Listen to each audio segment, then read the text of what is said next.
โอ้โหค่ะสบายดีทุกคนสบายดีตันสวยนะทุกคนนะวันนี้กาบอลสวยละแรงแล้วทุกคนมึงบได้เฮ็ดอย่างเลยทุกคนมือนี้นอนอย่างเดียวเลยเนื่องจากว่าปุหินกับทรายมันมืดนะทุกคนเนาะก็เลยว่าโยกก่อนเนาะโยกก่อนวันที่เศร้าป่ายทีตัวเบ้าแล้วจริงได้เฮ็ดใหม่เนาะโอ้ใจแท้ก็อยากมีไว้อ่ะนะเทเสาปะไว้เนาะทุกคนเนาะคันว่าบ่ได้เฮ็ดหยังก็ได้เบิ่งบางทีตัวคิดอันนะส่วนต้นตันเอารถไถไปตางทรายอยู่น้ำซานเนาะทุกคนเนาะเพื่อทรายย้อนกับพ่อมีอยู่แบบหินเนาะมักหินบางทีสิส่วนไปเอาจากกระสอบ2 กระสอบเพื่อสิมาแบบว่า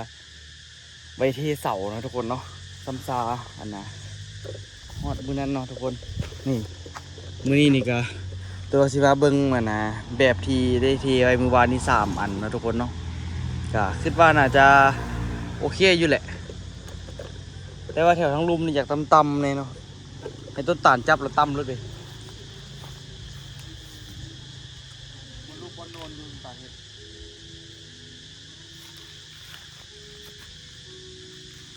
อันมองตัวเห็ดคือว่านะเสมอกันแน่นะทุกคนเนาะบริเฮ็ดอย่างเลยมือนี้นอนอย่างเดียวห้อนโพดทุกคนเลยแต่ว่าอยู่นอกเฮ็ดเงียบคือว่าใครเลยทุกคนเอาใครก็นอนอยู่ห้องนอนอยู่ห้องนอนบ่ได้เลยทุกคนห้อนโพดห้อนแท้ห้อนว่ะห้อนสิตับสิปีน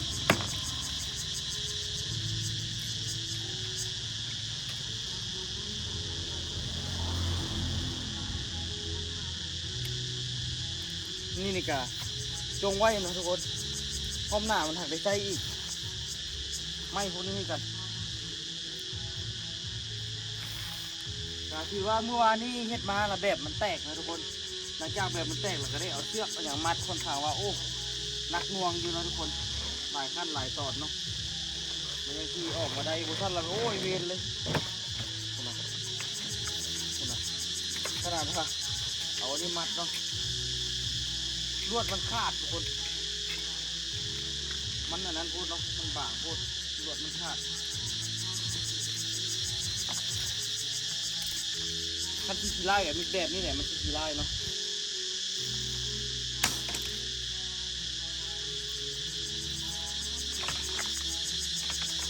เนี่ยเสิร์ฟอยู่เมื่อวานนี้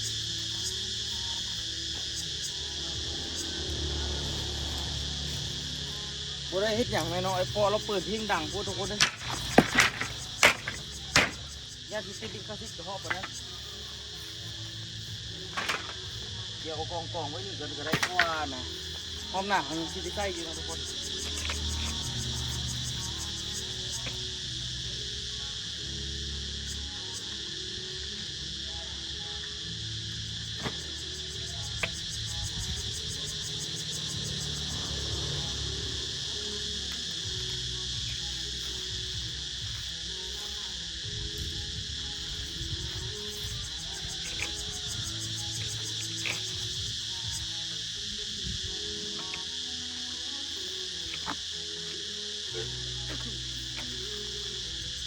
ไม่รักนี่ก็คือลงไปให้กันทุกคนฮอดยามนั้นนี่โอ้ยุ่งกันก็อุ้ยไม่รักนี่เมื่อยน้ำเพลงไอ้ปอแถววะนี่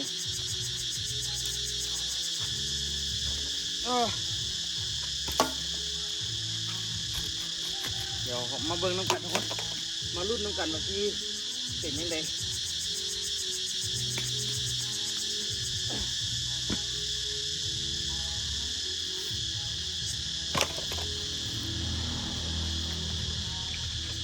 ออกไปแทนที่1แทนที่2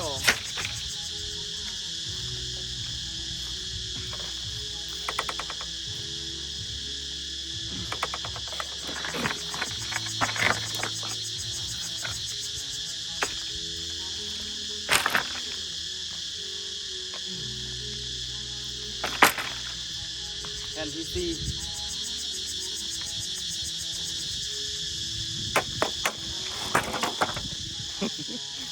ผ้าเลยก็มีนะทุกคนเมื่อวานนี้ปูดมันที่เบิดกันเลยวะเป็นได้ก็มีแบบก็ได้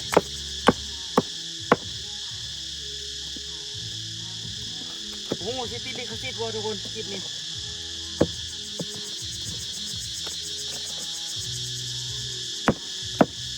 เดี๋ยวไปเอาค้อนปอน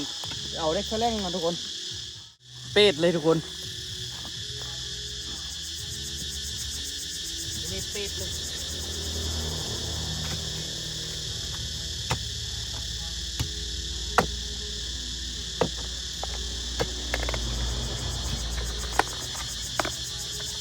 เด็ดแบบแตกเข้ามา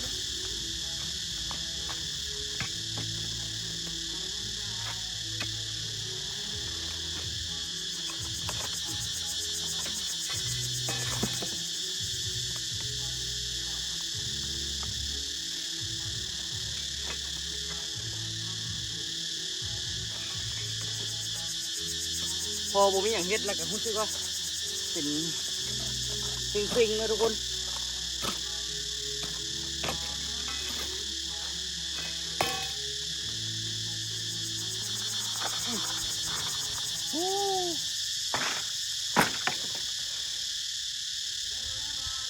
เนี่ยเติบอยู่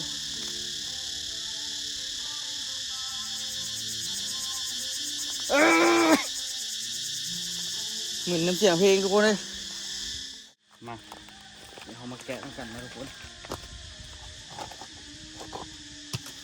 วานตุตานก็หินไปหลายเติบ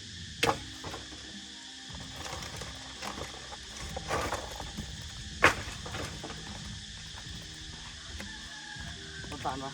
อย่าเอาประตูนี่มาใส่อีเดอร์ผมวะมันเบ่งโคตรเบ่งแล้วผมมีนกข้ามมีขาเลย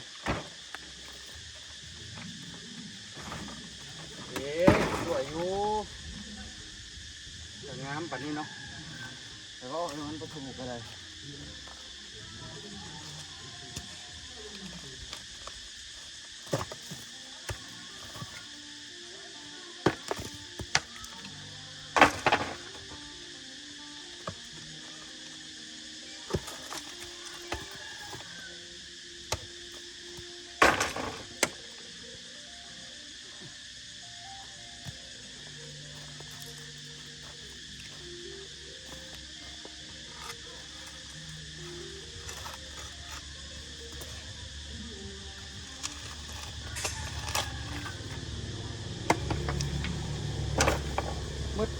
ปูนแนวลักกระสอบทุกคนเพื่อที่ว่ามันกับโบได้เบิดหลายนึงนะเนาะปูนแนวกระสอบเนาะไม่นี่ยามันปะไม่ไหวเนี่ยตัวมันกับมืดแต่ว่าธรรมดาตัวว่ามืดปูนมืดนี่แหละมันมี1 2 3พอดี7กระสอบทุกคนท่อนนี้สมควรเนาะเดี๋ยวที่ไปแกะอันต่อไปตัวนี้ก็คือกันทุกคนตัวนี้แต่ตัวนี้นี่ก็ที่เอาใครนะทุกคนแบบเนาะเพราะว่ามันน่ะนะมันมีไม้ดีเลยกันซะโอ้ไม้บดีนี่เฮ็ดแบบยากเลยทุกคนเด้อตัวหลายกับแบบที่3เนาะที่ไล่กับมู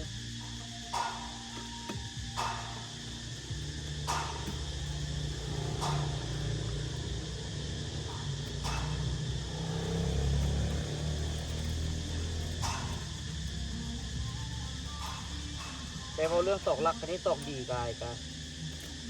ลำบากตอนแกะนะทุกคน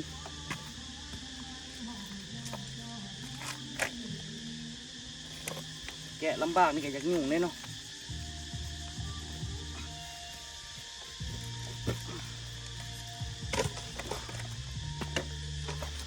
ตัวนี้ตัวเบื้องนี้นี่เมื่อวานนี่มันอันขาดเท่านึงก็ทุกคนเลยได้เอาตัดมาใส่ใหม่นะแบบนี้ก็ได้จะเดินมาแล้วก็ขาดพุทธกัน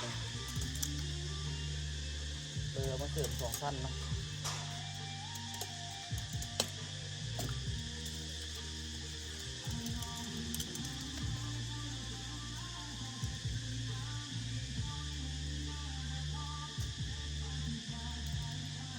ตัวนี้เอาไปเอามาเดี๋ยวนี้ลึ่งอยู่แดดละอยู่แดดเนี่ยมั้งรู้สึกว่าอยู่ไงก็อยู่นี่เงินไปเดี๋ยวอยู่ข้างในนี่แอร์ให้เราอยู่ไหนกับบุญแอร์เนาะก็เลยออกมานั้นดีกว่า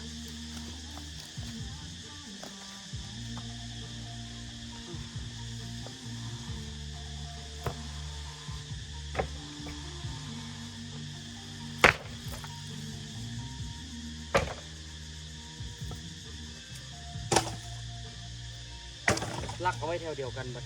ที่ใส่บัดต่อไปที่ง่ายเนาะ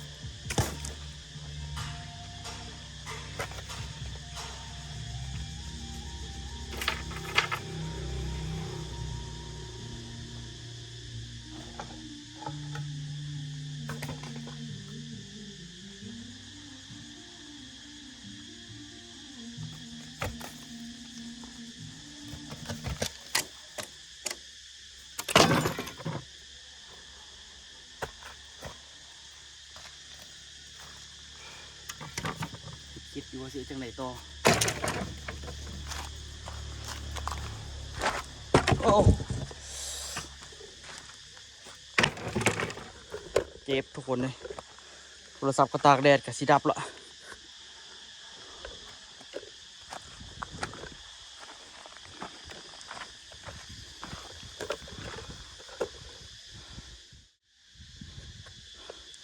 สิปิดเมื่อกี้ลืมปิดกล้องเนาะ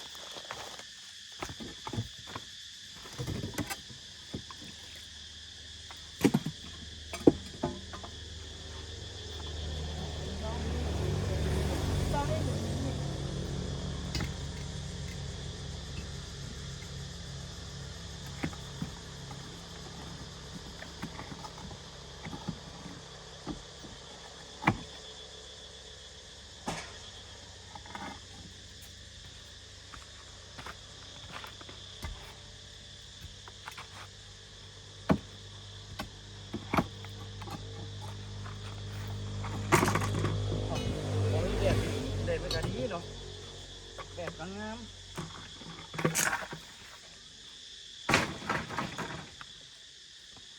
ถามว่าดีหิ้งบ่กับว่าดีหิ้งบ่ได้ดอกแดดมันแตกแล้ว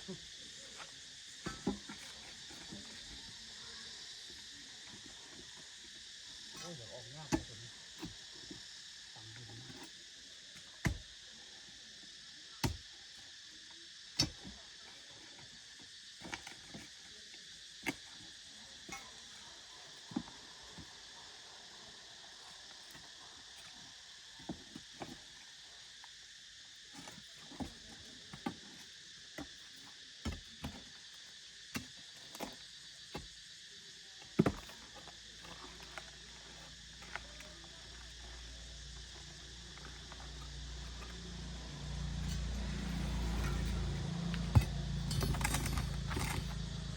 ว่าน่าจะได้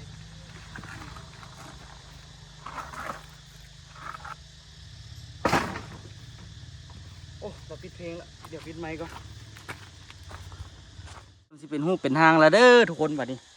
แกะแบบออกมาแล้วกันพักเลย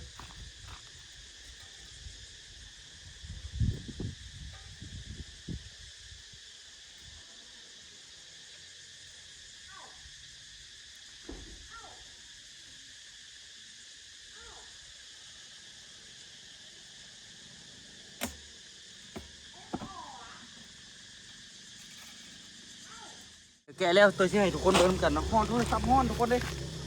หาคนเอาโทรศัพท์เข้าตู้แช่มาตัวนี้แกะเอาง่ายเนาะ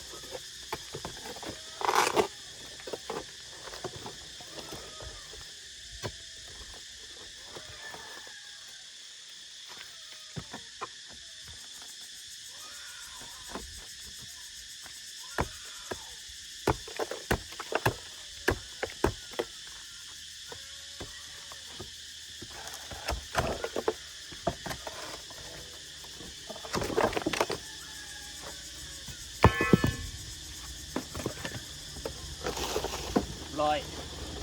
เธอเมื่อไหร่เลดี้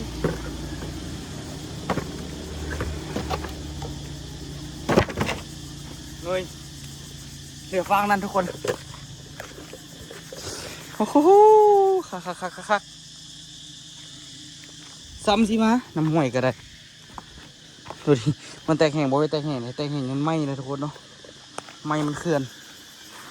แต่สุดท้ายมันก็ออกก็เพราะว่ามันติ่งกับไหม้ตัวนี้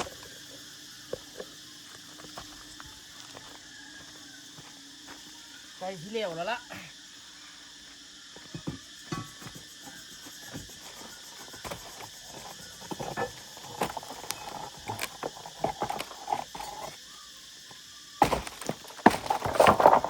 กือบตีนตัวเ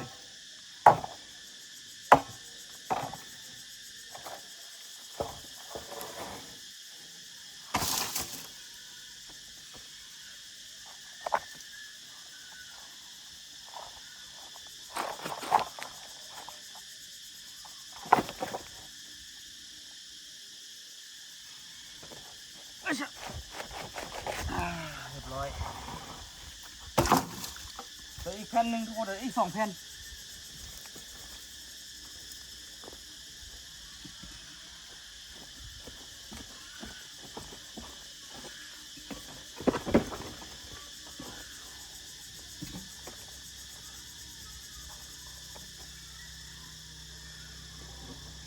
โอ้อยากยากแผ่นนี้มันน่ะนะมันที่หักเนาะทุกคน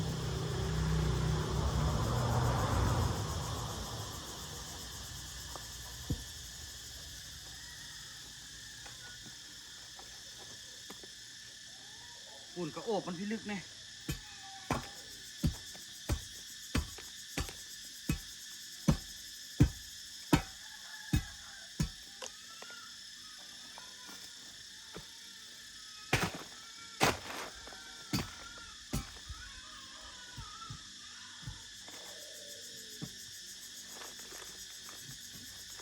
ออกอยู่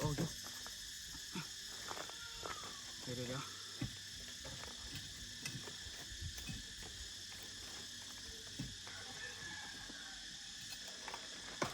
เฮ้ย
yes เรียบร้อยเนาะตอนนี้เอาเบิ้งทุกคนมาดิเอาเบิ้งผลงานเขาเนาะแจมเลยผลงานเรานี่ก็คือผลงานที่เฮ็ดมานะทุกคนเนาะแต่ว่าอีกประมาณเดี๋ยวได้หินได้อย่างสิเริ่มเทเสาสิเริ่มก่อแบบเนาะทุกคนวะจิ้วไปคนคักวะทุกคน โอ้คักอยู่เด้อตอนนี้คือไปได้ไกลแห้งแล้วทุกคนซ้ำสิไปนำเนาะอันนี้กระคานอันนี้กระคานอันนี้กระคานแล้วตัวนี้สิได้หักขึ้นเนาะหักขึ้นหักใส่เสาไปแบบกระใส่ไปแบบนั้นเนาะนี่แปลงใส่เอาก็ได้เนาะตัวนี้เขาเสียบเหล็กไว้เพื่อสิเทคานเนาะตัวนี้กันอีกหลายเฝ้าไปใส่เฮ้ยนะแบบค่อยดีครับโอ้สุดยอดตอนนี้คือสามารถขึ้นไปย่างได้เลยเนาะอันนี้ก็สิได้สอยออกทุกคนสิได้ตัดสิได้สอยออกประมาณแถวๆนี้แหละบ่ได้สอยหลายแล้วเนาะตัดแต่ฟังน้อยนึงบ่หลายปานใดเนาะแต่ตัวนี้นี่หลายอยู่ตัวนี้ตัดออกหลายอยู่แต่ก็ตัวก็สิขุดเอาซ้ำที่ขุดได้แหละเบิ่งวันนี้ตัวสิขึ้นไปลองเบิ่งอึ๊บนี่ตอนนี้คือขึ้นมายางถึงคานของเราเลยเสาก็แข็งแห้งเนาะหลังจากที่เราเทคานเทอย่างกอดยึดละมีนะอันนี้ขั้นละแข็งแห้งเนาะนี่จังหน่อยนี้อีกวันนั้นละตัวที่เอาบล็อกมากอทุกคนซื้อบล็อกน้ำสปีนี่แหละโอ้จักสีทรายจักสีหินจักสีบล็อกทุกคนเลยนี่แหละเนาะโครงการงบเพื่อแล้วค่อยเป็นค่อยไป ก่อขึ้นอีกประมาณ2 ก้อน3 ก้อนนี่แหละน่าจะก่อประมาณ3 ก้อนเนาะทุกคนแล้วก็เทคานแล้วก็เฮ็ดฝาปิดบัดนั้นจบข้าวบัดนั้นนะอันนี้ฝาปิดล่ะแต่ตัวก็ยังงึดงออยู่ฝาปิดนี่เสียจังได ก็ลองเบิ่งกันแหละเนาะทุกคนเนาะว่ามันสิเป็นอะไรตัวก็หวังว่ามันสิออกมาดีเนาะตอนนี้นี่ก็ถือว่าไปได้ระดับหนึ่งละใจแท้ตัวก็อยากแก้อยากเทให้มันแล้วไปนะทุกคนแต่ก็คือว่าเลยเนาะยามนี้นี่คนไปดูดแง่กะพอดีมีทรายมีตู้หนึ่งค่อนข้างงามเลยราคากับพอฟังเนาะบัตรทรายที่ว่าเขาเคยสั่งสุดก่อนนี่แพงขนาดทุกคนก่อนเคยสั่งแต่ละเทือหันแล้วเป็นเพิ่นเว้าอ่ะนะ2 ล้านเอารถหนึ่งตามที่เขาเคยนะเคยเอาละมีแต่สุดก่อนเขาเอาแต่1.2 ล้านทุกคนมาขึ้นเป็น2 ล้านแต่ว่าไม่ตู้นี่เคยเอานะเคยเอา1.2 ล้านแล้วขึ้น1.6 ล้านก็พอฟังนะทุกคนเนาะพอน้ำมันขึ้นก็เข้าใจกันอยู่ขึ้นเป็น1.6 ล้านหรอวันนี้หินนี่เขาเจ้าขึ้นไปน่าจะลด2 ล้านเป็นลด2.5 ล้าน ทุกคนงบก็คือ4.1 ล้านนะทุกคนที่สีแล้วว่าธรรมดาเฝ้าไปใส่ยังสิเกลือใกล้ยังสิฮดส่วนอยู่องคำ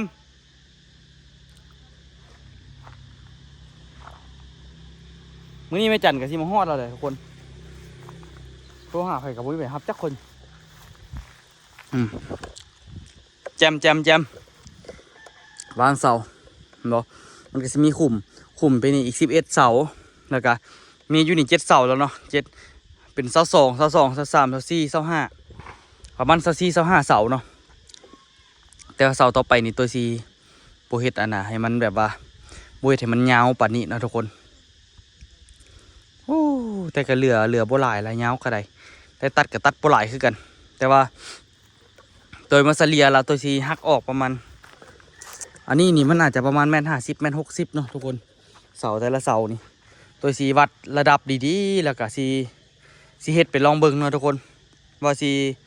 เฮ็ดจากเสามันมีแบบอยู่ทุกคนแบบที่IO ซื้อใหม่พอจอยเนาะไอ้นี่ซื้อใหม่พอจอยที่ซีเดเทเสาเนาะได้แบบมันละค่อยๆทีขนาดไปสั่งซื้อเขาก็หมดเงินหลายนะทุกคนเขาก็ค่อยๆมัดเล็กค่อยๆเฮ็ดเอาเนาะเสาก็ได้ก็ประหยัดเงินไปเติม1 เสาแล้วมันเสาพอจอยเฮ็ดหมดก่อนนี่ทุกคนแบบเสาอันนี้เป็นแบบเสาเขาเนาะเขาก็มาแล้วเลยก็เอามาเฮ็ดเซตตัวนี้นี่แหละแต่ตัวซีโบเฮ็ดให้มันจำคือของพอจอยเนาะของพอจอยมันน่ะนะมันยาวโพดว่าซั่นซะเนาะมันค่อนข้างยาวโพดเดี๋ยวตัวซีเอาซ้ำๆที่เฮาใส่เห็นไรทุกคนจากวัดระดับไปแล้วก็ลุบลงไปหน่อยนึง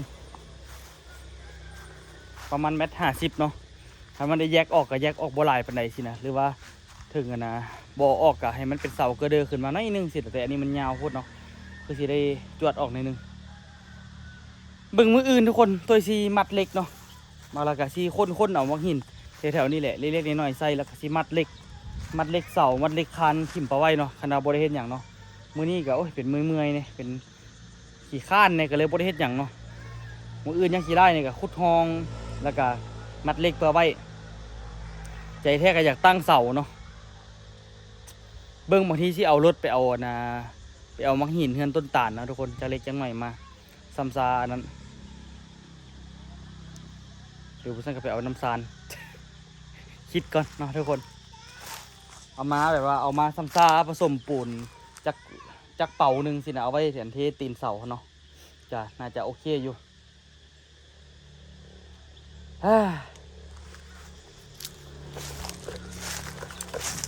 ได้เวลาเกือบเป็ดเกือบไก่เขาวันนี้ก็ได้อันนี้ก็เป็นเรียกเขาหมดก็ในการประยูนะเกือบไก่น้อยเกือบไก่ใหญ่หมดส่วน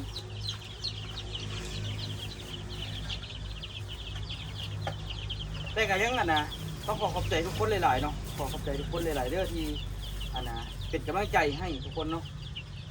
เพื่อที่สู้เต็มที่ใจแท้อยากให้เขามาบักต้นมันน้ำนมบักกันนี่เนาะ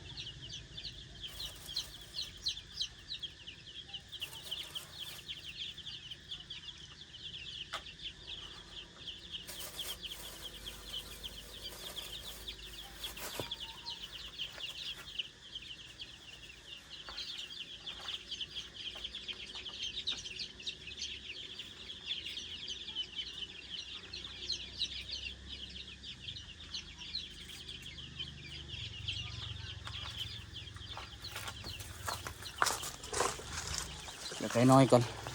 ประมาณค่ำๆเนาะตัวก็เอาใส่แก๊สทันทุกคนบ่ได้เปิดดอกไฟให้มันเนาะ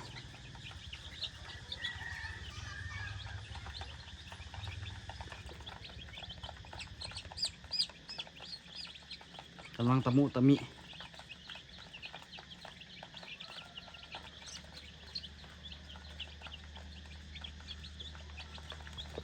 ไก่ตัวนั้นหากเอามาใส่ไม้ถึงมูซับปีกเนี่ย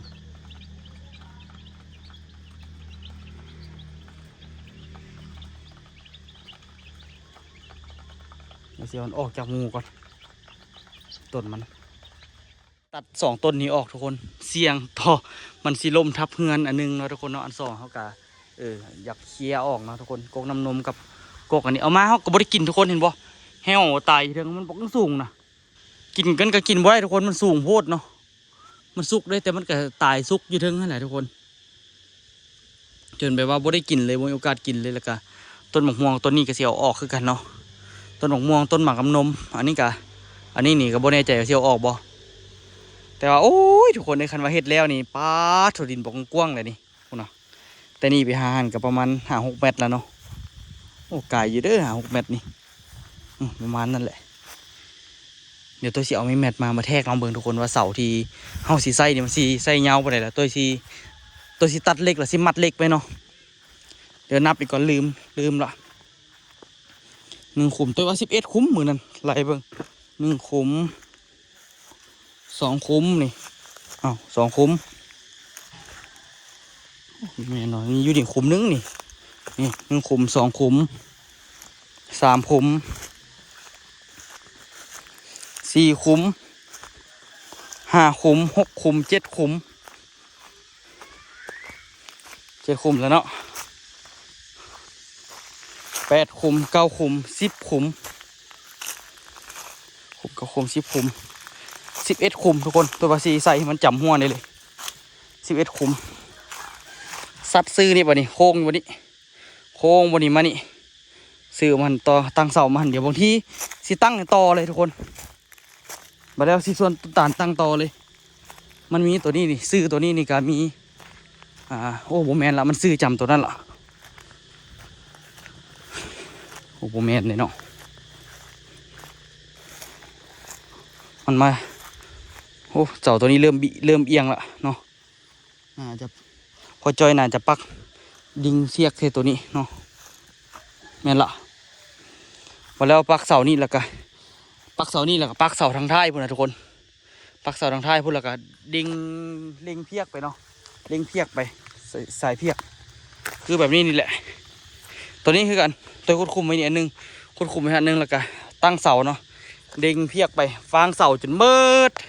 มัดคานจนเบิดแล้วก็เทแบบนั้นทุกคนเลยเทอย่างเดียวเทคานนี่แหละทุกคนเนาะ